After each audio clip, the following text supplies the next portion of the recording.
Bonjour à tous. Donc aujourd'hui, la vidéo aura pour thème le capital de Cyziaziki. De quoi je vais donc vous parler aujourd'hui? Donc le fameux capital que nous connaissons tous, j'espère, serait donc l'argent de départ avec lequel nous partons pour un projet quel qu'il soit. Mais dans le cas de Cyziaziki, c'est complètement différent. Je reprendrai une phrase qu'il y a donc dans Oro & Co. Le seul capital que vous ayez, c'est votre vie. Elle vous appartient. Amitié Cyziaziki. Donc, ça veut dire ce que ça veut dire. Cela, pour moi, avec cette phrase de départ, ça explique beaucoup du comportement de Cyziaziki. Comme vous le savez pour bon nombre d'entre vous, je fais énormément de digressions. Donc en un mot, je suis dans l'obligation de m'intéresser à la psychologie, je suis dans l'obligation de m'intéresser à la neurobiologie, à la neurophysiologie, pour pouvoir comprendre l'homme. Et aujourd'hui, j'en suis à comprendre pourquoi cet homme a été comme ça, pourquoi il a été voyou sur les bords, pourquoi l'aventure l'a autant pris. La genèse, le père et la mère. Mais avant le père et la mère, vous avez donc les gènes. Et avant les gènes, vous avez donc la programmation génétique. La programmation génétique est fonction d'un environnement et du comportement que va, entre guillemets, c'est l'environnement qui va influer sur votre comportement. Pour reprendre l'expression anglaise, the land and the people, le pays et les gens, avant les gens. Et donc, le père donc, de Cyziaziki, natif d'Albanie, dans la région de Vlora, dans le village de Veiz. Le père était un homme, si je puis dire, territorial, très famille. Mais, chose à savoir qui est fondamentale pour ne pas s'induire en erreur, il est impératif de comprendre qu'étant né en 1905, et que les Ottomans étant restés de mémoire 300 ans donc en Albanie, il y a eu une espèce de conformation très particulière qui est propre aux Albanais. Les Albanais, l'Albanie, pardonnez-moi, vous avez une approche, si je puis dire, mentale très particulière. Ils sont, je parle des Albanais en Albanie, hein, j'entends bien, hein, ne mélangeons pas tout. Ils ont dans leur gène, en tout cas dans leur histoire, des comportements très offensifs. Ce sont des gens qui, si je puis dire, face à une autre personne, à un autre groupe, ils ne subissent pas. Ils restent tels quels. Ils font corps avec, pardonnez-moi, avec le pays. La raison en est très simple. De par les régions montagneuses, ils ne doivent compter que sur eux. Ce qui veut dire que, je grossis le trait pour que ça soit d'autant mieux compris. Vous seriez en haute montagne. Vous venez à crier au secours. Il n'y a personne pour vous aider. Par contre, la seule personne qui pourrait vous aider, c'est vous. Donc vous allez,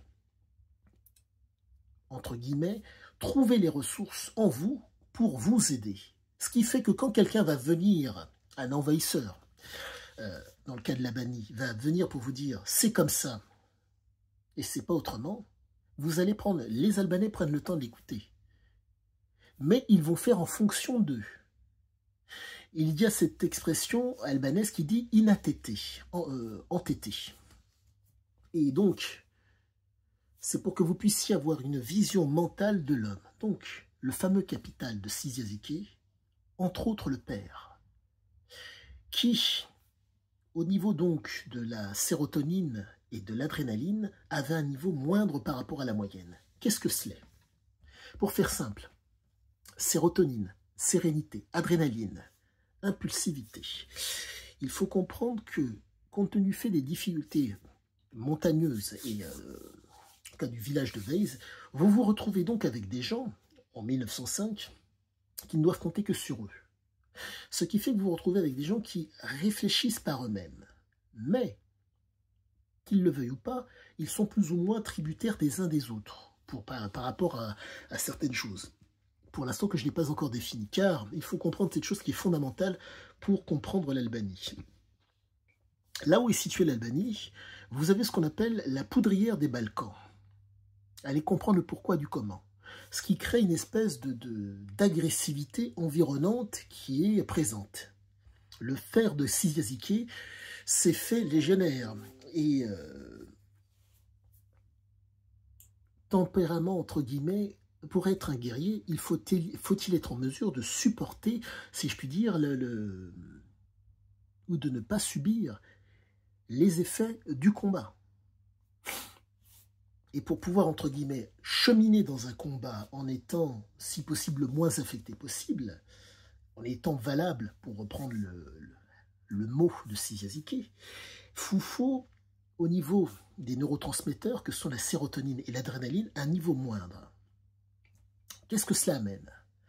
Les neurotransmetteurs, c'est au niveau, généralement, ce qu'on appelle l'inconscient, au niveau du sous-cortical. Plus exactement, il y a ce qu'on appelle la substance noire. Mais je ne veux pas rentrer de trop dans les détails, mais je pourrais. Mais quoi qu'il en soit, cette sérotonine et cette adrénaline chez les Albanais, en tout cas de Weiss, est un niveau moindre. Ce qui fait que l'organisme, les circuits, pardonnez-moi, circuit de la conscience, du préfrontal, circuit de l'inconscience, donc sous-cortical, ainsi que le bulbe rachidien, donc qui reçoit les informations du corps et qui les transmet donc à l'inconscient et au préfrontal, fait que vous vous retrouvez avec des gens qui ont, comme tout à chacun, si je puis dire, un fonctionnement physiologique normal, mais par contre, au niveau neurotransmetteur, l'information électrique qui advient, c'est pas la même chose. C'est pour ça que, chose que vous pouvez vérifier dans le documentaire Canoun, bref, j'oublie le nom du réalisateur, pardonnez-moi, où vous voyez Cyziaziké qui va voir ses, si je puis dire, les gens du village de son père. Vous vous retrouvez donc avec des gens qui ont un lever de coude qui est exceptionnel, pour que vous puissiez d'autant mieux visualiser la chose. Si vous buvez avec eux un verre, c'est susceptible d'aller. Eux, la bouteille, ils sont encore d'équerre. Il faut comprendre que, ayant au niveau des neurotransmetteurs un niveau moindre, il faut, pour fonctionner correctement, un niveau, une certaine intensité. Je vous explique. Au niveau des sens, pour que vous puissiez manger, parler, interagir avec les autres normalement, il faut manger, boire, avoir une libido et dormir. C'est commun à tous, c'est le propre de la vie. Mais, il faut comprendre cette chose. Ces messieurs ont besoin, de par le fait que leur sérotonine et j'ai l'impression, et leur adrénaline est très faible, il leur faut des éléments stimulants. Stimulants physiquement au niveau des sens et stimulants, des stimulants à ingérer pour être à niveau. Et c'est pour cette raison que Cyziaziké s'est fait homme d'action. Comprenez que au niveau du cerveau, au niveau du corps, les circuits sont, entre guillemets, communs à tous. Par contre, il faut à tout prix pour qu'il y ait ce qu'on appelle, pardonnez-moi, un renforcement, un conditionnement, un renforcement, dans le cas de Cyziaziké, une intensité d'autant plus élevée, pour que vous puissiez d'autant mieux visualiser la chose. Le père de Cyziaziké au Maroc, arme à la main, défend la famille. Il a planté un drapeau français au Maroc à la porte-fenêtre de la maison. Donc ça vous montre que l'homme était territorial. Et ils étaient, d'après ce que dit Cyziaziké, la famille était proche. Donc vous vous retrouvez avec des gens qui sont proches les uns des autres, papa, maman, peuvent s'inquiéter, bon, des latins. Et donc ce qui fait que vous vous retrouvez donc avec, pardonnez-moi, excusez-moi, un capital physique exceptionnel par rapport à la moyenne. Mais ce capital de santé, dans le cas de Cyziaziké, il a fallu qu'il puisse s'exprimer. S'il n'y a pas le comportement et s'il n'y a pas l'environnement, les qualités, si je puis dire, de Sizyaziké ne s'expriment pas, n'apparaissent pas. Et là, dans le cas de Sizyaziké, il faut comprendre cette chose qui est fondamentale. Le père fumait le cannabis. Le père a été très structurant pour Sizya. Et il a tellement été structurant pour Sizya que lors de sa naissance, son nom, son vrai nom, c'était Jean-Charles. Sizya, c'est le nom du père. Donc vous vous rendez compte que lorsque le père est décédé, propos qu'il a tenu, pardonnez-moi, dans Oro Co, il a mis le nom du père sur tous ses papiers. Et la raison en est très très simple. Vous avez cet homme, le père, qui montre l'exemple, qui est valable, et qui, entre guillemets, donne des éléments de direction à son fils. Pour faire simple, le père avait ce besoin de bouger. De l'Albanie, il est passé à la Légion. Guerre de Tobrouk, d'après ce qu'on m'a dit, auquel il aurait participé. De la guerre de Tobrouk, il passe au Maroc. Le Maroc a été agencé par le maréchal Lyotet. Le maréchal Lyotet était un homme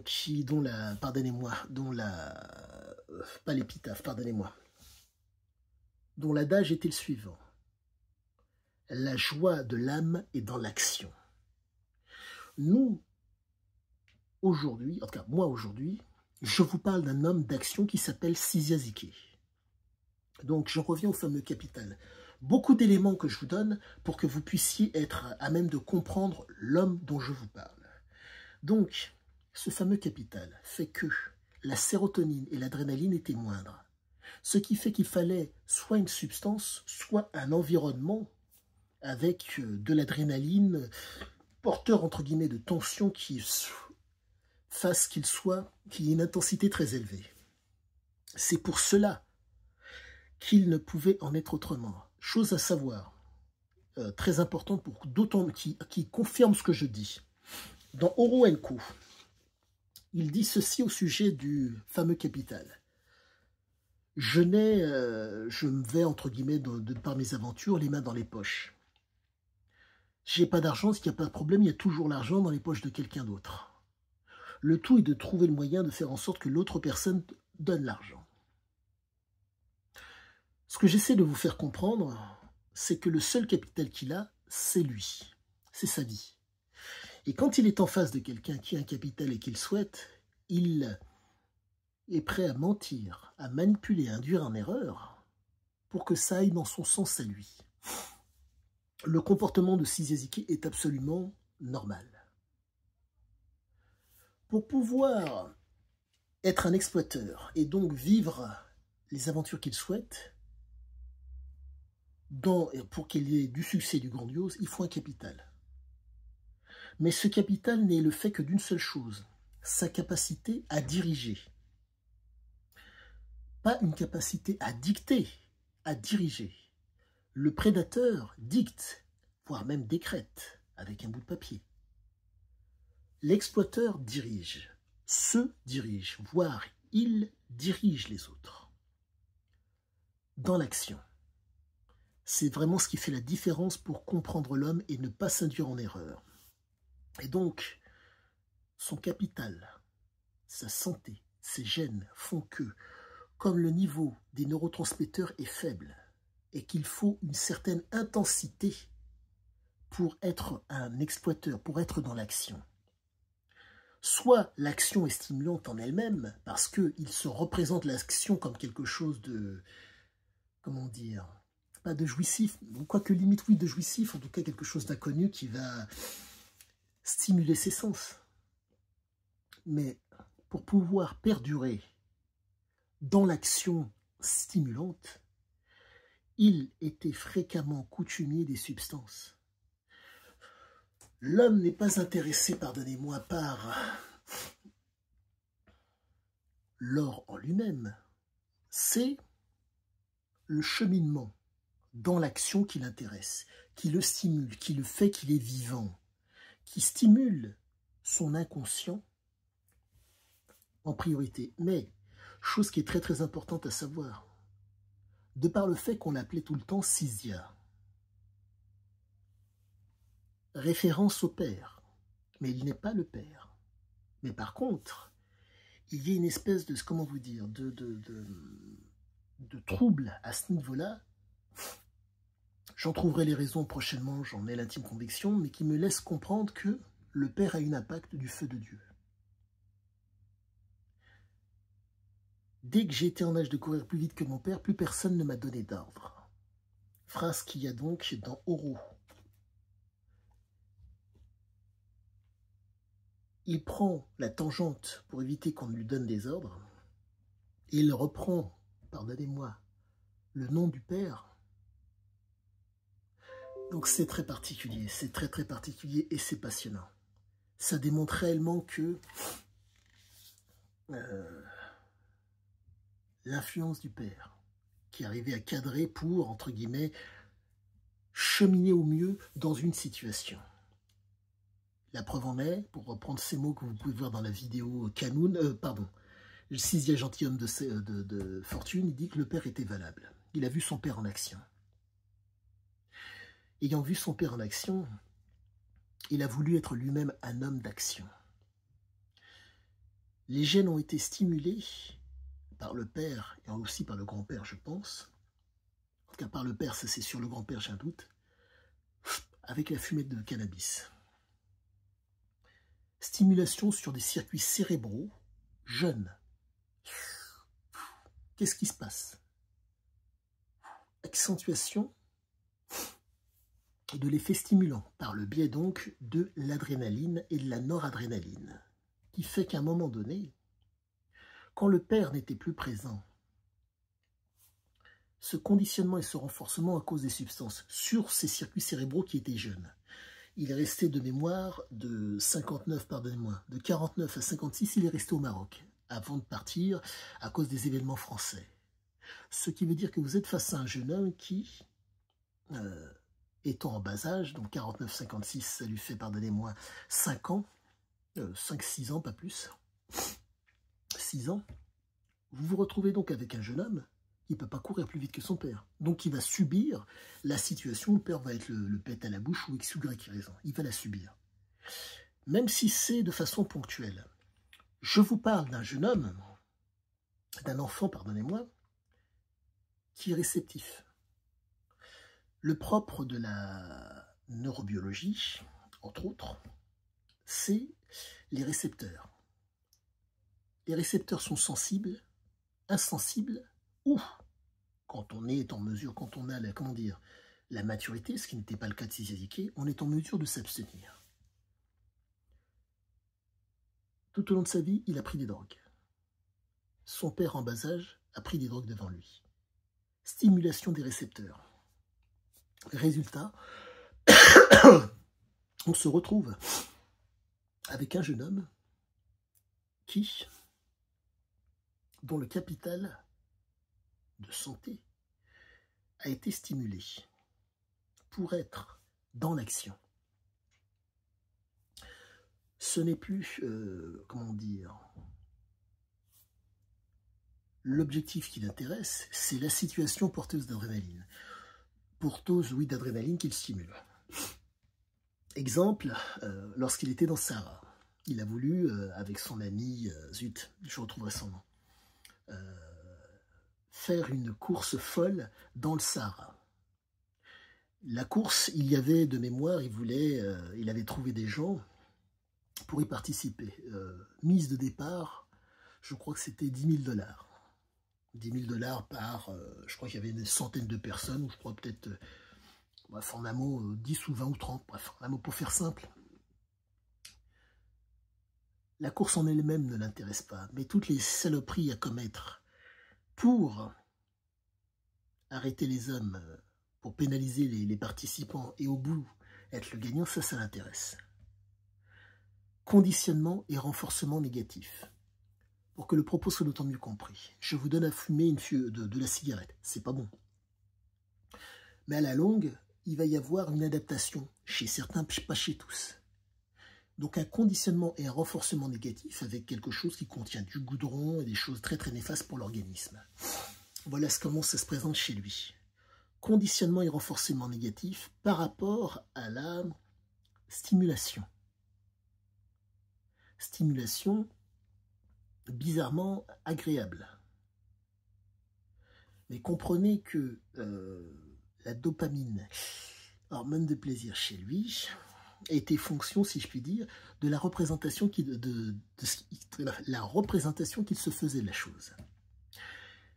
S'il y a du doute, de l'ignorance et de la croyance, que ces éléments lui permettent d'être l'exploiteur, donc celui qui dirige, il y va, à chaque fois.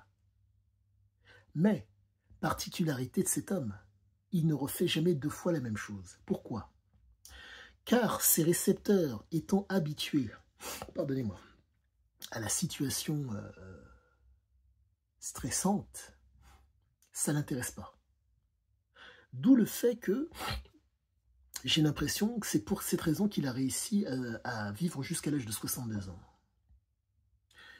Albert Einstein disait que recommencer la même chose dans l'espoir d'avoir le même résultat, c'était le signe de la folie. Siziaziki a eu la même conduite tout au long de sa vie. Était-il fou? Certains disent que oui. Thierry Poncet, qui l'a côtoyé pendant 25 ans minimum, dit que oui, Sizia était fou. Mais il faut comprendre cette chose qui est fondamentale. C'était une folie, pardonnez-moi, hop là, très très contrôlée. Et encore, je vous parle d'un homme qui va au-devant d'une situation sans le sou. Il n'y a rien. Il n'y a pas de capital financier. Il n'y a que son capital de santé. Il n'y a que ce qu'il est.